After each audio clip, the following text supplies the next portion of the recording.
Hey, what's up? It's your girl Ella Esco. Thank you for tuning into my channel. And today I want to talk. I really want to have a real conversation about the hair game. And I'm just gonna be babbling off at the mouth, but I think it's an important conversation, and I definitely want you guys to engage with me. The hair industry, number one, is just trash. From booking to trying to get the service done, to the prices, to the bundles, to the quality, everything is trash box. Trash. And that's no offense to people who hustling and entrepreneurs who are starting their businesses, but the industry as a whole is just kind of messed up right now. And so I just kind of want to, like I said, I just kind of want to discuss what's going on with the hair industry and booking. Like, let's just start there. Booking is like hell. You have to make sure your appointment is at this specific time, and they could be late. But if you 2 minutes late, that's $100 deposit that's gone. People are not willing to compensate you. People are not willing to compromise with you. But meanwhile, a lot of times, hairstylists in particular, or anybody who's providing like a beauty service, they will be late. They'll be eating during your appointment. They will be unprofessional in a lot of ways, and there is no reward for that. There is no, like, you know how you go into H&M, and if you were to complain, you probably get a discount or something like that. That doesn't exist in this entrepreneurial beauty world. And let me just make a disclaimer. I've grown up in the beauty industry. I've grown up around cosmetologists. My mother was a cosmetologist herself. And so I'm not bashing, but because I did grow up around, like I said, my camera kind of cut off, but like I said before, I would never bash anybody who's in the beauty industry, the booty industry, that either. But I would never bash anybody who's in the beauty industry, but because I did grow up around a lot of cosmetologists, I know the work that they put in, and it made more of like a sisterhood. It was like getting your hair done by a beautician was like you see how men still have that connection to their barber? It's like they loyal.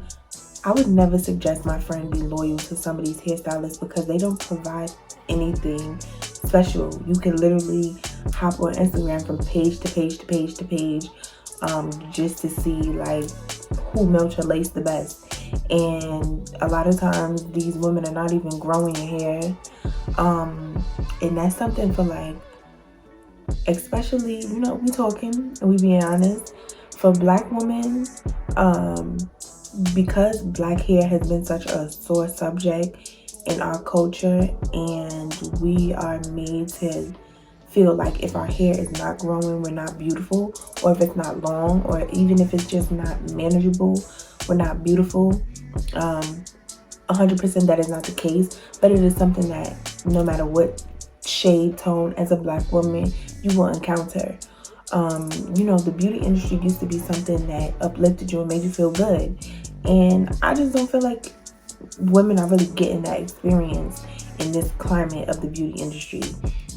And so, like I said, I'm not bashing, but there used to be a certain climate and a certain level of respect in this culture, in the beauty industry and beauty culture, that we would receive when you was receiving a service. And I just don't feel like that's the case anymore, and that's honestly, it's a problem. Next, I just want to touch on service. It's like the service is like The ghetto. cluster. It's like I was touching on before. There used to be something where if you came in for, let's say, a standard sewing, and that's universal anywhere. If you coming in for a sewing, you will probably get your hair treated. You would get a bare minimum without paying anything extra. It's going to be washed. It's going to be dried by the stylist. It's going to be braided. Your scalp will be oiled. They will also let you know if something was going on in your scalp, and how to maintain your own hair. Those were tips that were given out, for yourself outside of that. And they cared about the growth of your natural hair. And that's not happening at all. In this Instagram age where you pay all this money for a deposit, you might lose it, but whatever, let's say by the skin of your teeth, she finished eating her sandwich, you make it on time to not lose your deposit, and you actually sit down in the chair.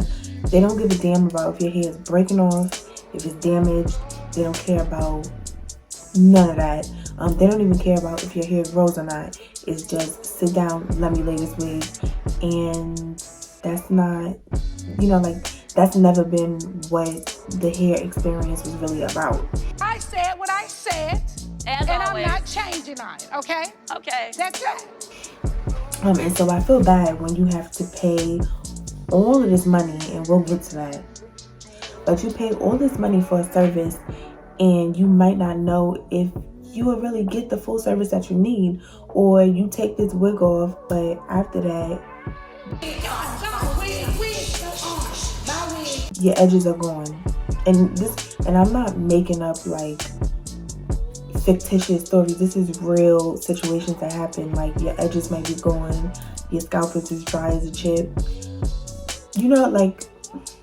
I just couldn't imagine paying for that. And back in kind of like a relationship that you build, a lot of times when I talk to my friends, they're not even comfortable in these girls' chairs. There is none of that. It's just like a hair by the night, and it's just like no. The next thing, and I think like the most important thing, is the pricing. That's what I really want to get into. Okay, so if you think about something as simple like box braids back in the day, that used to be a reasonable price, probably $100, $150. And when I say back in the day, I'm not even gonna drag it with like 2010. Let's talk about 2015. That's probably like $150. Lemonade braids was like $75, $100 the most. Those same hairstyles are almost increased by 100%. They like you $300 for this specific hairstyle. And so it's like they could be unprofessional. They could cancel your booking whenever they feel like it. They could call you names on the internet if you miss the appointment or whatever. They'll blast you.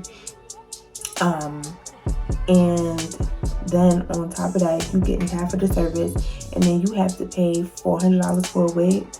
And this is coming from somebody, it's not just because like I'm broke, or it's not because of any of that. Like, I know how to lay my own hair. I know how to color my own hair. I'll link this hair color below.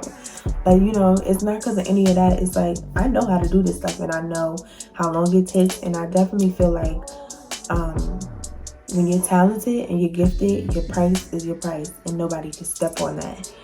But also, it's like growing up in a hair salon, I also saw that like you calculated for time, you calculated for the products that you would use. Those are the things that you calculate in your profit, and you figure out this is why I'm charging this price. You don't have to say that to your customers, but it's something internal.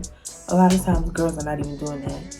They just feel like $400 because they gotta make their ends meet, and that's not how you charge services. That's not how you build a clientele. It's supposed to be based on what you spend, how you make a profit, and what number does that equal. The game is disgusting. A lot of times these girls are not even licensed, and they charging you like they are professionals, like they are board certified. And get your money, hustle. But at this point, I'm gonna be honest, it's a scam. And so honestly, like I said before in the beginning of the video, that was my main reason for starting my YouTube, because I really just want to help women get to a point of where they don't need these girls as much. But I'll get to that at the end. But yeah, pricing is ridiculous.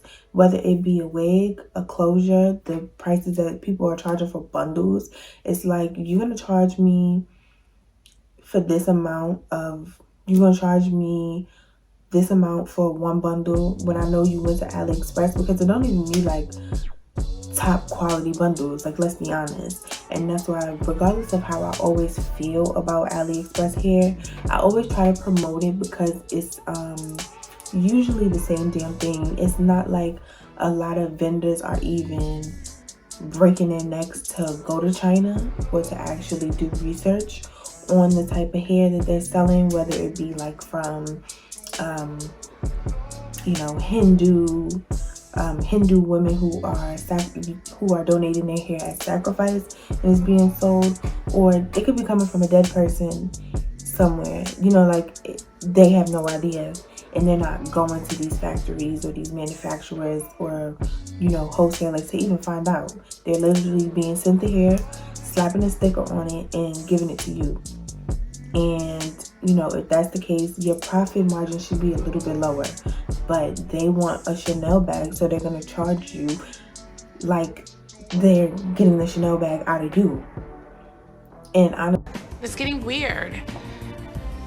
But I still need to get this watch. Hey, JJ.